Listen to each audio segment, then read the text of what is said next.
Bonjour peuple du monde. Nous sommes Anonymous. Alors que vous êtes là, tranquillement installés dans votre siège.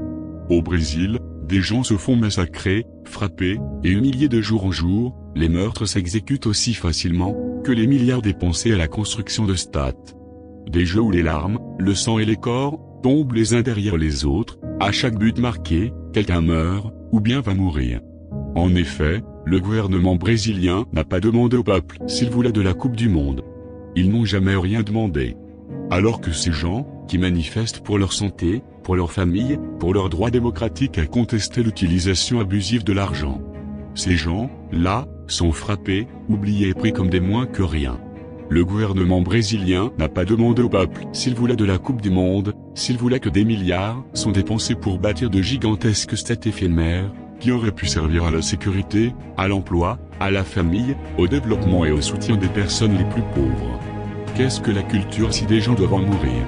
Qu'est-ce que la culture si le peuple n'en est même pas le créateur? Qu'est-ce que la culture lorsqu'il n'y a plus que des coups de bas? La culture doit être issue du peuple, et ne peut se limiter à la simple construction inutile, d'une culture prétendue, globale.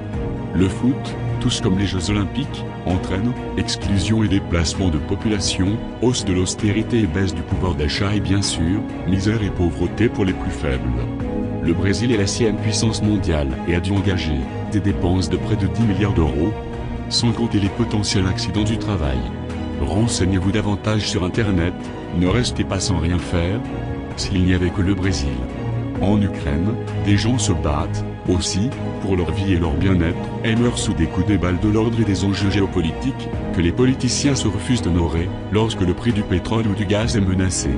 En regardant la Coupe du Monde, vous participez à la spéculation financière mondiale en octroyant à des géants financiers des bénéfices inestimables basés seulement sur 22 personnes courant derrière une balle, tels des chiens.